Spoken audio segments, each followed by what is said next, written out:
मकर राशि अप्रैल 2026 धन, साहस, पराक्रम में वृद्धि कराने वाला आपका निर्णय आपके लिए योग्य और श्रेष्ठ रहने वाला है।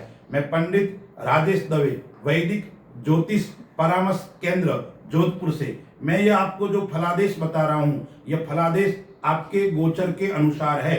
यदि आप ज्योतिष के बारे में विशेष जानकारी चाहते हैं तो आप मेरे से व्यक्तिगत संपर्क कर सकते हैं। मकर राशि स्वामी है वो शनि। मकर राशि वाले जातक होते हैं वो परिश्रमी होते हैं, मेहनती होते हैं और अहंकार थोड़ा जरूर होता है, लेकिन साथ में जीवन के अंदर आनंद की अनुभूति लेने वाले लोग होते हैं। मकर राशि वालों के लिए इस माह के अंदर ग्रहों की स्थिति क्या है, तो दूसरे स्थान के अंदर धन भाव के अंदर राहु, मंगल एवं बुध गोचर कर रहा है। लेकिन मंगल है वो केवल 2 तारीख तक धन भाव में है, फिर पराक्रम में चला जाएगा। और पराक्रम में जब मंगल आएगा तो मैंने आपको बताया आपका पराक्रम श्रेष्ठ और उत्तम रहने वाला है। पराक्रम स्थान के अंदर न्याय का ग्रह शनि है और सूर्य भगवान विराजमान है। सूर्य है वो 14 तारीख को अपनी उच्च राशि चौथे भाव में चले जाएंगे। शुक्र वहां बैठे हुए हैं। 19 तारीख को शुक्र 5वें भाव के अंदर अपने स्वराशि के अंदर चले जाएंगे। देवगुरु बृहस्पति 6ठे स्थान में गोचर करेंगे और 8वें भाव में केतु भ्रमण कर रहा है। यह ग्रहों की स्थिति है। यह ग्रहों की स्थिति के अनुसार इस माह के अंदर कौन सी तारीख आपके लिए कष्टदायक रहने वाली है, तो 8, 9, 10, 17, 18, 19, 26 एवं 27 अप्रैल मकर राशि वालों के लिए थोड़ी कष्टकारक रहेगी। आपका स्वास्थ्य कमजोर रहेगा। इन तारीखों में आपको हेल्थ के ऊपर विशेष ध्यान केंद्रित करना पड़ेगा। और दूसरी सावधानी क्या रखनी पड़ेगी, आपको अपने व्यापार के अंदर भी आपको समय देना पड़ेगा। इन दिनों में व्यापार में कोई छोटा मोटा लॉस होने का चांस बनता है। दर्शक मित्रों, मकर राशि वाले जातकों के लिए अप्रैल 2026 के अंदर व्यापार की दृष्टि से समय कैसा रहेगा, तो 10वें घर में तुला राशि है और तुला राशि का स्वामी है शुक्र है। वो कहाँ बैठा हुआ है, केंद्र के अंदर बैठा हुआ है, फिर त्रिकोण में चला जाएगा। तो ये शुक्र आपको आर्थिक लाभ भी प्रदान करेगा और व्यापार के अंदर उन्नति प्रदान करेगा। यानी कैसा व्यापार आपने सोचा नहीं था ऐसा काम बनेगा, आपने विचार किया नहीं था वो लाभ आपको प्राप्त होने वाला है। आपकी योजना सही होनी चाहिए, लेकिन कुछ जगह के आपको विशेष सावधानी रखनी पड़ेगी। एक सावधानी व्यापार के अंदर रखनी पड़ेगी। आपका जो पार्टनर है, आपका जो साथ में काम करने वाला है, या आप उसके साथ में निरंतर व्यापार कर रहे हो, उसका व्यवहार आपके साथ में बदल सकता है। इसलिए आपको थोड़ा संयम बरतने की आवश्यकता है। उसका व्यवहार बदलना आपके लिए कभी कभी नुकसानदायक हो सकता है। हालांकि आपके लिए ज्यादा नहीं रहेगा, सामने वाले के लिए ज्यादा रहेगा, फिर भी आपको थोड़ी सावधानी जरूर, शांत आपको रहना है। आप मार्केटिंग में काम करते हैं, सेल्स या संचार विभाग में काम करते हैं, तो आपके लिए अच्छा और श्रेष्ठ रहने वाला है। व्यापार के अंदर स्थिरता आपको मिलने वाली है। व्यापार आपका निरंतर स्थिर होकर आगे बढ़ने वाला रहेगा। इस व्यापार के अंदर आपका आत्मविश्वास आपके लिए श्रेष्ठ और अच्छा रहेगा। देवगुरु बृहस्पति 6ठे भाव के अंदर है और 6ठा भाव शत्रु, रोग, व्यसन का है, इसलिए आपको शत्रु के ऊपर भी विजय प्राप्त कराने वाला यह समय रहेगा। स्वास्थ्य मध्यम रहेगा। व्यापार के अंदर नई ब्रांच खोलने का योग भी आ रहा है। यानी आप व्यापार एक स्थान पे कर रहे हैं, आपका दूसरे स्थान पे भी व्यापार प्रारंभ हो सकता है। आप 3-4 जगह कर रहे हैं तो नई ब्रांच और आपका व्यापार विस्तार होने का योग इस अप्रैल माह के अंदर आपको आ रहा है। लेकिन आपको अपनी वाणी के ऊपर जरूर थोड़ा संयम बरतना पड़ेगा। आप यदि भूमि संबंधी कार्य करते हैं, रियल एस्टेट का काम करते हैं, तो आपकी और प्रगति और उन्नति होने वाली है। बहुत बड़ा प्रोजेक्ट आपके हाथ में आएगा और बहुत बड़ी कॉलोनी काटकर आप बहुत बड़ा विस्तार व्यापार के अंदर कर सकते हैं। ऐसा योग भी इस माह अंदर आ रहा है। आर्थिक दृष्टि से लाभ का महीना है, लेकिन सावधानी आपको जरूर बरतनी पड़ेगी। शेयर मार्केट का काम करते हो, आप सट्टे के अंदर निवेश करते हो तो करना है, लेकिन सावधानी पूर्वक करना है। 19 तारीख के बाद में आपको और शेयर मार्केट के अंदर प्रगति रहेगी, लाभ रहेगा। 19 तारीख तक आपको सावधानी बरतनी है।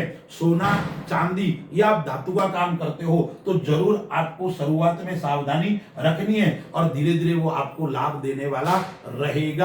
अब विचार करते हैं हम निवेश करते वक्त क्या सावधानी रखनी है। एक तो आपका सलाहकार अच्छा होना चाहिए, सोचे समझे बिना आपको काम नहीं करना है। और 19 तारीख के बाद में जैसे ही शुक्र स्वग्रही हो जाएगा तो आप निवेश करोगे तो आपके लिए अच्छा और श्रेष्ठ रहने वाला है।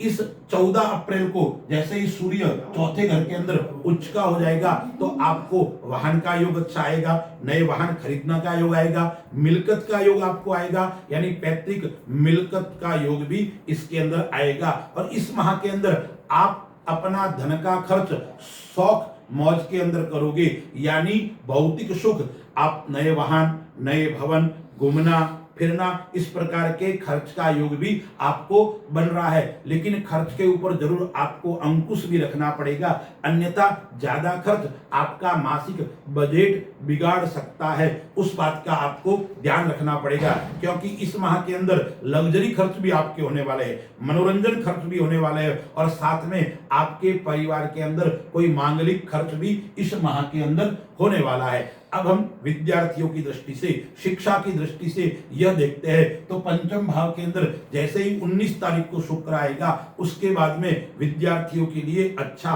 और उत्तम रहने वाला है। आप विद्या क्षेत्र से जुड़े हुए हैं, आप शिक्षक है, आप प्रोफेसर है, आप स्वयं का कोई विद्यालय संचालन करते हैं तो शुरुआत में जरूर आपको थोड़ी परेशानी रहेगी, उसके बाद में उत्तरोत्तर आपकी अभिवृद्धि रहने वाली है। आप विदेश में निवेश विद्या अध्ययन करना चाहते हो तो भी आपके लिए श्रेष्ठ और उत्तम योग बनने वाला है। विद्यार्थियों को अपने मनो के अनुसार आपको चयन करने का अवसर मिलने वाला है और आप जिस क्षेत्र में जाना चाहते हो उसके अंदर भी आपको सफलता की प्राप्ति होने वाली है। अब हम परिवार की दृष्टि से देखते हैं तो परिवार की दृष्टि से 7वें भाव का स्वामी चंद्रमा है, और जो चंद्रमा और इधर जो चौथा घर है और 5वां घर है वो शुक्र है, तो लव लाइफ आपकी कैसी रहेगी? मध्यम रहेगी। शुक्र 19 तारीख को जब 5वें भाव में आएगा तो उसके बाद में आप जिससे प्रेम करते हो वो विवाह के अंदर परिवर्तन हो सकता है या आपका प्रेम स्थिर अच्छा रह सकता है। 19 तारीख से पहले आपके प्रेम के अंदर कड़वाहट, मनमुटाव, अस्थिरता उत्पन्न हो सकती है। तो 19 तारीख तक आपको अपने प्रेमी के साथ में कम बोलना, कम व्यवहार करना चाहिए। उसके बाद में आपको कोई चिंता करने की आवश्यकता नहीं है, लेकिन परिवार के साथ में आपको अपनी वाणी के ऊपर संयम बरतना पड़ेगा और परिवार को थोड़ा समय देना पड़ेगा। इसलिए आप निरंतर परिवार के अंदर शांति का माहौल देखोगे, अन्यथा बीच बीच में कलह का वातावरण उत्पन्न हो सकता है। अब हम हेल्थ की दृष्टि से देखते हैं, स्वास्थ्य की दृष्टि से देखते हैं। तो स्वास्थ्य की दृष्टि से 2-3 चीज का आपको ध्यान रखना पड़ेगा। एक तो आपको बैक पेन या घुटनों से नीचे दर्द आपको हो सकता है और एक नेत्र संबंधी बीमारी आपको परेशान कर सकती है। अनिद्रा, निंद्रा नहीं आना या रात्रि को लेट तक आप निरंतर विचारों के अंदर खोए रहेंगे, इसलिए आपकी दिनचर्या प्रातः काल वाली थोड़ी खराब रहेगी। इसलिए आपको स्वास्थ्य की बड़ी चिंता करने की आवश्यकता नहीं है, स्वास्थ्य के ऊपर आपको जरूर ध्यान देना है। लीवर संबंधी परेशानी आपको हो सकती है। और दूसरी बात आपको एक ध्यान रखनी है, 19 तारीख के बाद में थोड़ा आपको खान पीन के ऊपर संयम बरतना है। मौसमी बीमारी आपको परेशान कर सकती है। परिवार के अंदर आपके जीवन साथी का स्वास्थ्य जरूर नरम गरम रह सकता है और अपने पिता का स्वास्थ्य भी जरूर नरम गरम रह सकता है। और विद्यार्थियों के लिए स्वास्थ्य की दृष्टि से कला और संगीत से जुड़े विद्यार्थी है या आर्किटेक्ट विद्यार्थी है क्षेत्र जुड़े हुए, ऐसे लोगों के लिए थोड़ी समस्या का सामना करना पड़ेगा। प्रातःकाल आपको प्राणायाम के ऊपर विशेष ध्यान रखना पड़ेगा।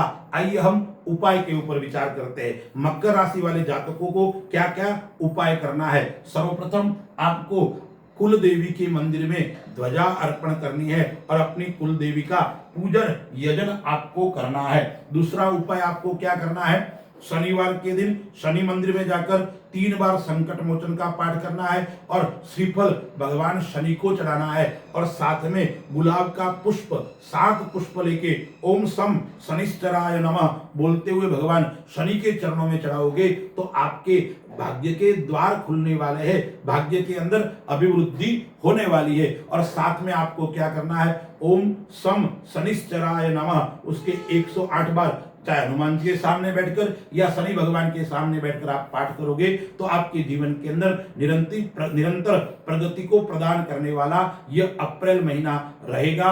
अस्तु, जय श्री राम।